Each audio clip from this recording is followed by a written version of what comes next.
Outstanding.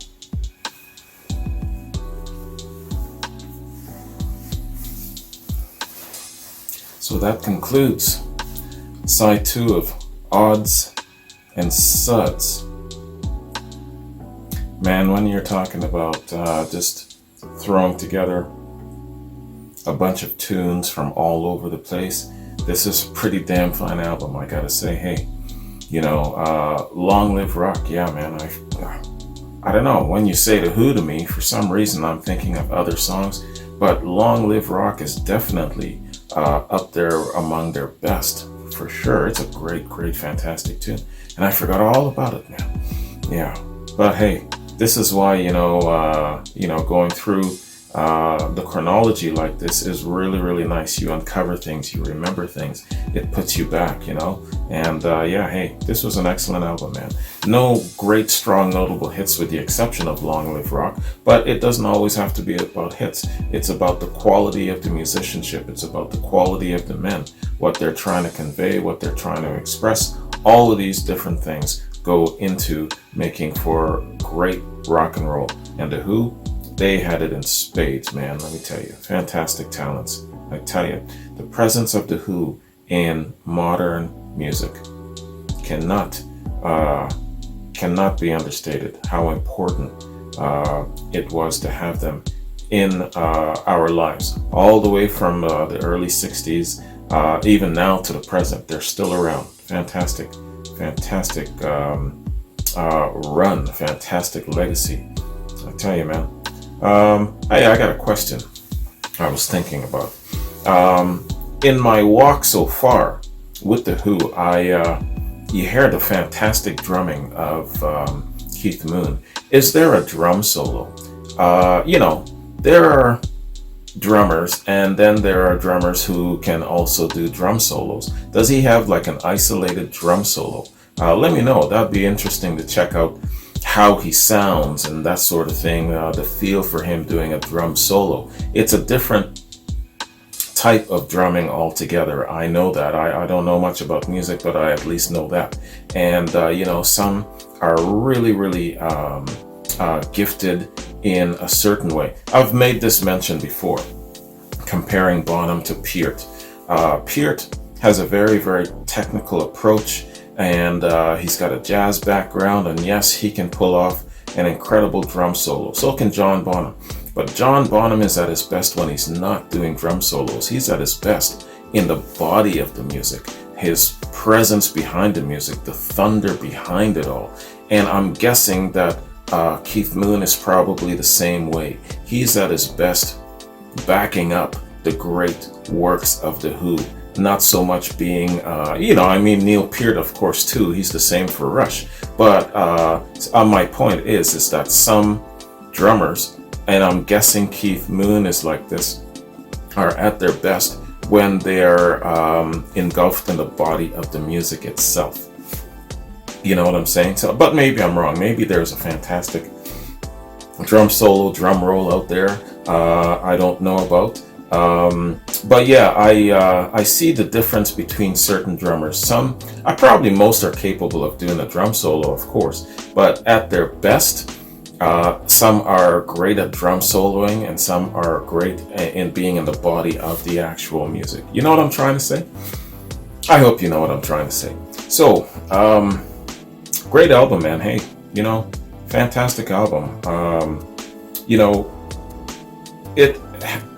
It's a really good gauge of where they were, and they've assembled enough music to come up. I bet you probably more than just one album. I gotta look into it as I go along. Maybe there's another mix and another compilation down the road in the Who's catalog. We'll see as that goes. But for now, let's do a little read, man. Get a little background on Odds and Sods. Yeah, I'm just at the wiki page here. Okay, so Odds and Sods. Odds and Sods. It's an album that consists of studio outtakes and rarities by British rock band The Who, released by Track Records in the UK and Track MCA in the US in 74. Background. In the autumn of 73, while Roger Daltrey, Pete Townshend, and Keith Moon were preparing for the Tommy film, John Entwistle was put in charge of compiling an album to counter the rampant bootlegging that arose from the Who's concerts. There's a quote here. If John Entwistle had never seen Who's Zoo, observed that bootleg's cover artist William Stout, we might not have had the legitimate Who release of Odds and Sods, unquote. And another quote. I tried to arrange it like a parallel sort of Who career, what singles we might have released and what album tracks we might have released, unquote. That's Entwistle. Entwistle explained. He and the producer of his solo albums, John Alcock, compiled Odds and Sods from various tapes. 2 LPs of material were collected, but only one was released. Quote, it could have been a double album. There was that much material, unquote, Entwistle said at the time of the album's release. Hey, just what I said before. Yeah, man. I wonder if they still have stuff that they have yet to release. I wonder. Or maybe it has been released and I just don't know. The album reached number 10 on the UK charts and number 8 in the US. Not bad, not bad. 2011 CD reissue. In December 2011, Universal Japan issued the original analog mix of the album on CD with the songs reflecting the order of the original vinyl. The bonus tracks that were issued previously on the 98 CD reissue were added after the original running order of the album. These bonus tracks used the original analog mixes where possible, rather than the remixes prepared for the 1998 expanded CD reissue. The reissue was remastered by John Astley. Okay, and so that is Wikipedia Song Fact Info on this really, really good album, man. Pardon my choppy reading. There was just very, very, very little breaks or anything. No commas, nothing, man. Holy cow. Wikipedia can sometimes. Anyway, hey, good album. Really good album. I would listen to it again and again. I wouldn't, it wouldn't be my every single day go-to on my playlist, but I would certainly give it a listen. I would listen to it. I really like it. I like their energy. I like the musicianship. I like the way that Pete and Roger's vocals switch out. That's really, really excellent. And the really not so subtle rhythm section in the back, just keeping things so really, really good and solid and tight. Those little grooves that John does with the bass. Yo, man, these are solid musicians. They're fantastic.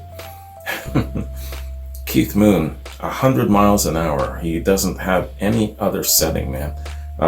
Let me know about him and that drum solo. I'd really, really like to see what he's got in his repertoire, being a drum solo or a drum roll, something like that. That'd be really quite interesting.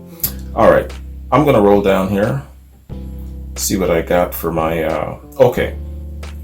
So coming up, where the Who is concerned, I'm gonna do Who by numbers. A number of patrons mentioned to me, hey, what are you doing this for? You should be doing Who by numbers. Well, I'm doing this because it seemed that it was quite a highly recommended one to do, but it's all the same. We've got enough time to do Who by numbers as well.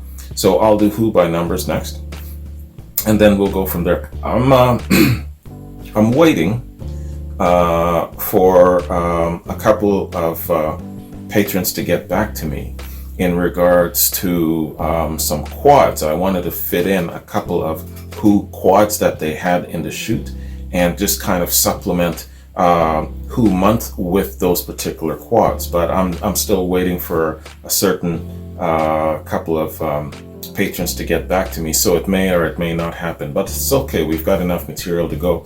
I'll just follow the chronology. If I'm not sure, I'll just put out that little questionnaire and have you guys fill me in and let me know which way to head. But as far as I understand, the next Who reaction in the next day or so is definitely going to be Who by numbers. That's the next logical progression in the timeline. So I will definitely stick to that for now. Anyways, man, thanks for joining me. Hope you like this reaction. Excellent album, regardless of it doesn't have any great notable hits, with the exception of Long Live Rock. But that's okay. That's okay. Like I said, it doesn't have to have hits for it to be of quality and for it to be good and enjoyable. And I enjoyed the hell out of it, man. Anyway, so you guys have a good one. Take care. And I'll see you in Who by Numbers. Peace.